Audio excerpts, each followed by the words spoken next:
When a police officer hands you a form during a DUI stop and says, "I just need you to sign this acknowledging your refusal," almost every driver reaches for the pen, because signing feels like the last step. The test was offered. You declined.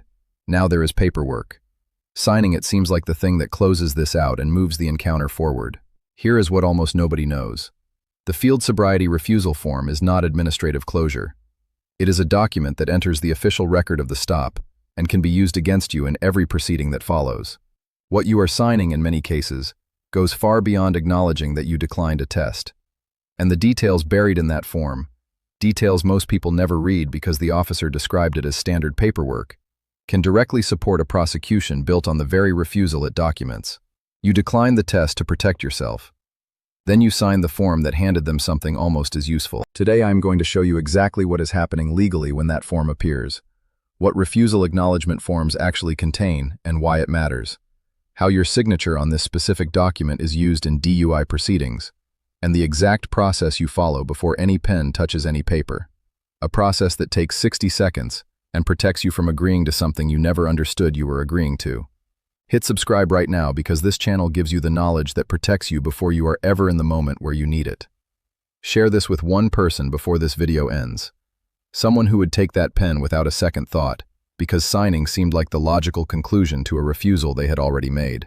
Here is the reality most people are never taught. In most states, when you are stopped on suspicion of DUI and asked to perform field sobriety tests or submit to a chemical test, you have the right to refuse. That right is real. Exercising it is a legitimate legal decision that many defense attorneys recommend in specific circumstances. But refusing does not happen in a vacuum. Most states have implied consent laws, laws you agreed to when you accepted your driver's license, that attach consequences to refusal.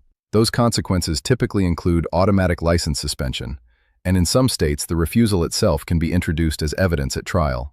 The theory is that an innocent person has nothing to fear from a sobriety test, so refusing suggests consciousness of guilt. Whether that theory is legally sound is a separate argument. What matters right now is that when a refusal form appears at a DUI stop, it exists within this implied consent framework. And what that form says about your refusal, what it says you were informed of, and what your signature acknowledges, all of it feeds directly into how the refusal is characterized in every document that follows. This is why reading the form before you sign it is not optional caution. It is the minimum protection available to you in that moment.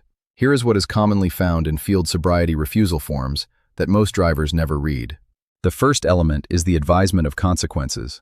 The form typically includes a statement that you were informed of the legal consequences of refusal, license suspension, evidentiary use of the refusal, potential enhanced penalties in some jurisdictions. When you sign, you are often acknowledging that you received this advisement. Whether you actually understood it, or whether it was read to you clearly is a different question. But your signature creates a documented record that the advisement occurred. The second element is the characterization of the refusal itself. Some forms include pre-printed language describing the refusal in specific terms, that you were asked to perform standardized field sobriety tests, that you were given the opportunity to comply, and that you refused. Your signature on this language confirms the officer's characterization of what happened.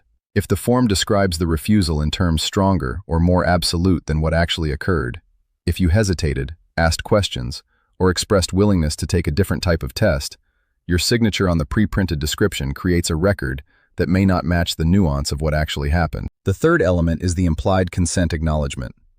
In some states, the refusal form doubles as the implied consent advisement form. Signing it means you have acknowledged the state's implied consent law and your obligations under it.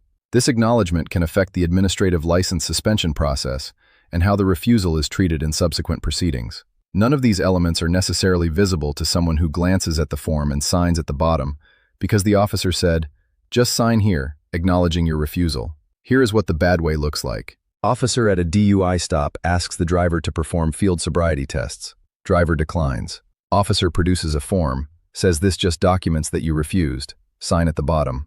Driver signs without reading. The form contains pre-printed language stating the driver was informed of all implied consent consequences and declined to perform the standardized field sobriety evaluation. Driver's signature is now on a document that confirms the advisement occurred and characterizes the refusal in the officer's preferred terms. At the administrative license suspension hearing, the signed form is presented as evidence that proper advisement was given and refusal was documented. At trial, the form is referenced in the officer's testimony about the stop. The driver has no memory of what the form actually said. Their attorney is working from a signed document they never read. Here is what the good way looks like. Officer produces the refusal form and says, "Sign here." Before the pen moves, the driver says this, "Officer, before I sign anything, I want to read this document and understand exactly what I am acknowledging. Give me a moment." Then the driver reads it. Every line above the signature, every pre-printed statement, every checkbox that has been marked. If the language accurately reflects what occurred, and the driver understands what they are acknowledging, they can sign with full knowledge of what they have agreed to. If the language goes beyond simple acknowledgement, if it characterizes the refusal in terms the driver disagrees with, or includes statements about advisements the driver does not believe they received clearly, or contains implications the driver does not want to confirm, the driver says this, "I am not comfortable signing this as written. I would like to speak with an attorney before I sign any documentation related to this stop." Then silence. Drop a comment right now and tell me, did you know before today that a field sobriety refusal form contains more than a simple record of your decision? Yes or no? I want to know how many people have signed one of these without reading a word of it. If you are still here, hit the like button, because what comes next is the part that actually changes what you do in the moment, what happens after you say you want to read it, and what to do when the officer pushes back. Here is how officers typically respond when a driver asks to read the form, and how you handle each response. The first response is, "It is just standard paperwork. It just says you refused." You say, "I understand. I would still like to read it before I sign it." Then you read it. Officers describing a form as standard does not change what the form legally does. Standard is a social description. The content is the legal reality. The second response is, "You have to sign it or there will be additional consequences." You say, "Can you tell me specifically what legal obligation requires my signature on this document and what the consequences of not signing are?" Most of the time, the officer cannot cite a specific legal requirement for your signature on the refusal form itself, as distinct from your obligations under implied consent for the underlying test. Knowing the difference matters. The third response is silence or impatience. The officer waits. You continue reading. You are not required to sign at the officer's preferred pace. A reasonable amount of time to review a document you are being asked to execute is not obstruction. It is the minimum due diligence available to you in that moment. Let me tell you about Kevin. Kevin is 33 years old, lives in Arizona, and was stopped on suspicion of DUI. He declined the field sobriety tests. The officer produced a form, said it just documented his refusal, and Kevin signed without reading. At the administrative suspension hearing 2 weeks later, the form was presented as evidence.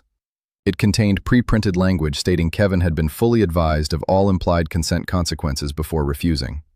Kevin told his attorney the advisement had not been clear. His attorney asked 2 questions. "Did you sign the form?" "Yes."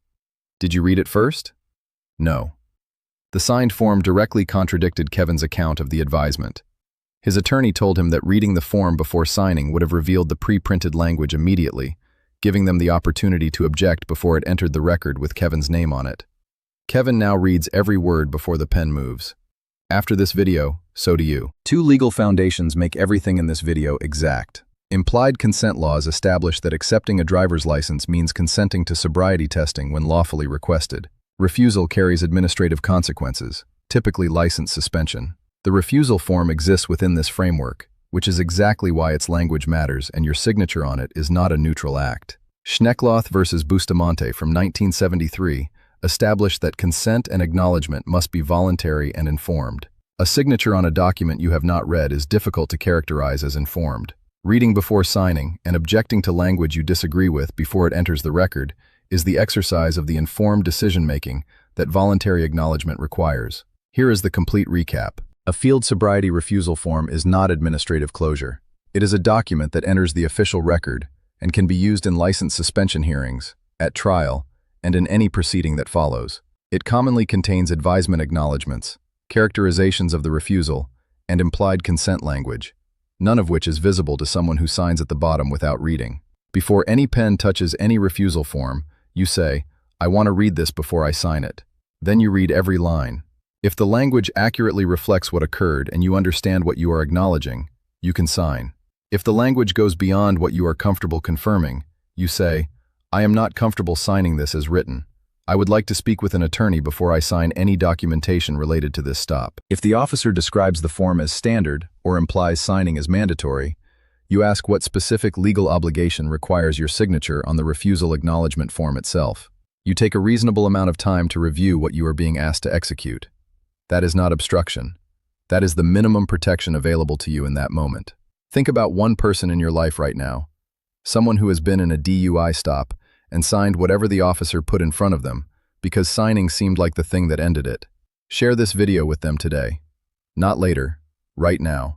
What you just learned could be the thing that keeps a document they never read from being the centerpiece of a case against them. Next week, I am covering what happens when loss prevention approaches you inside a store and says they need to ask you a few questions. That video breaks down exactly what authority they have, what you are required to answer, and the one question that clarifies your legal status before you say a single word. Subscribe so you catch it the day it drops. Hit the like button if this changed how you will handle the next time a form appears at a traffic stop and an officer tells you it is just standard paperwork. Drop a comment telling me whether you knew before today that a refusal form contains more than a simple record of your decision. I read every single comment. Know your rights. Use them. Stay safe.